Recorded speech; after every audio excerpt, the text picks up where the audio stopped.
எனது பெயர் விசுவாசம். நான் உதகை மறை மாவட்டம் புனித சூசையப்பர் பங்கில் சின்னப்பள்ளம் என்ற ஊரில் வசிக்கிறேன். எனக்கு ஏறக்குறைய 41 வருடமாக இந்த குடிலை அமைக்கிறேன். ஒவ்வொரு வருடமும் ஒவ்வொரு வித்தியாசமாக இந்த குடிலை சரி பண்ணி வைக்கிறேன். இந்த வருடம் ஒரு தோட்டத்தை அமைத்தேன். அந்த தோட்டத்திலே ஒரு மாட்டு குடிலை அமைத்து அதில் 2 பக்கமும் நான் வளர்க்கக்கூடிய செடிகளை வைத்து அலங்கரித்திருக்கிறேன். மேல் பகுதியிலே மணி பிளான்ட் கொடியை வளர்த்து அதிலே ஃபிட்டிங் பண்ணியிருக்கிறேன்.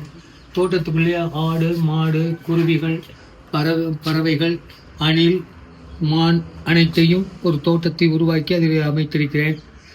2 குடிலுக்கு இரு பக்கமும் 2 சம்மணசுகள் அமைத்திருக்கிறேன். இயேசுவின் பிறப்பை பற்றி என் அறிவு கேட்டவரை விவரிக்கிறேன். அப்பொழுது வானதூதர் கபிரியேல் தூதர் மாதாவிடம் மங்கள வார்த்தை சொன்னார்கள். உங்களுடைய வயிற்றில் ஒரு மகன் பிறப்பார், அவருக்கு இயேசு என்னும் பெயரிடுவீர்கள் என்று சொன்னதை கேட்டு மாதா ரொம்பவும் தடுமாறி உதவித்தார். இப்படி ஒரு நடக்குமா என்று எதிர்பார்க்கக்கூடிய சூழ்நிலையிலே அவருக்கு பிரசவ நேரம் ஏற்பட்ட போது சூசையப்பர் அவரை ஒரு மாட்டுக் கொட்டகைக்கு அழைத்து சென்று அங்கு மாதா வயிற்றிலே குழந்தை இயேசு பிறந்தார்.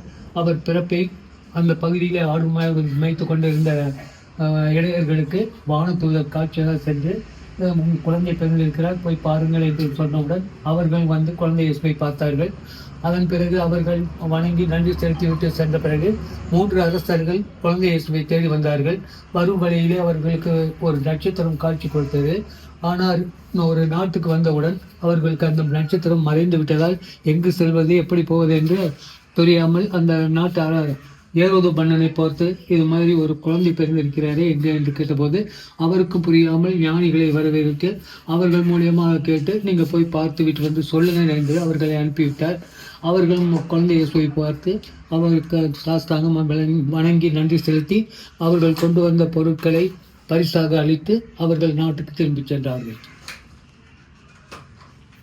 இந்த அலங்காரமான குடிலை அனைவரும் பார்த்திருப்பீர்கள் என்று நினைக்கிறேன்.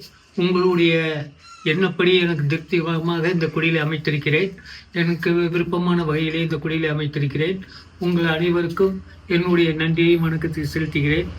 ஒரு குடிலை அமைக்க எனக்கு உதவி புரிந்த என்னோடு இருந்து எனக்கு உதவி புரிந்த என் மனைவிக்கு நன்றி செலுத்துகிறேன். இந்த குடிலை அமைத்து கொடுத்த ஆண்டவருக்கு நன்றி செலுத்துகிறேன். இந்த குடில் உலகம் முழுவதும் தெரியும் என்று எதிர்பார்க்கிறேன். இந்த வாய்ப்பை அவனுக்கு அமைத்து கொடுத்த மாதா டிவிக்கு நன்றி செலுத்துகிறேன். நன்றி.